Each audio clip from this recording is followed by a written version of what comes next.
Well, I want to thank Governor Walz, you folks at CBS, and of course the American people for tuning in this evening. And one of the issues we didn't talk about was energy. And I remember when I was being raised by my grandmother, when she didn't have enough money to turn on the heat some nights because Ohio gets pretty cold at night and because money was often very tight.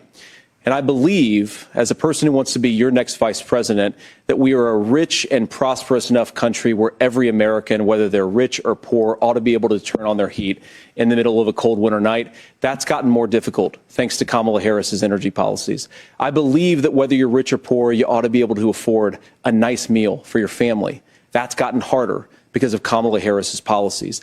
I believe that whether you're rich or poor, you ought to be able to afford to buy a house. You ought to be able to live in safe neighborhoods. You ought to not have your communities flooded with fentanyl. And that, too, has gotten harder with because of Kamala Harris's policies. Now, I've been in politics long enough to do what Kamala Harris does when she stands before the American people and says that on day one, she's going to work on all these challenges I just listed.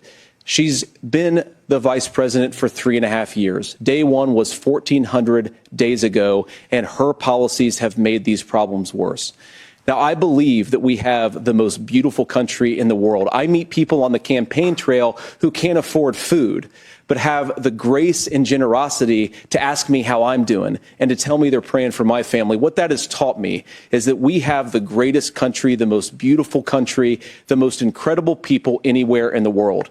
But they're not going to be able to achieve their full dreams with the broken leadership that we have in Washington. They're not going to be able to live their American dream if we do the same thing that we've been doing for the last 3.5 years.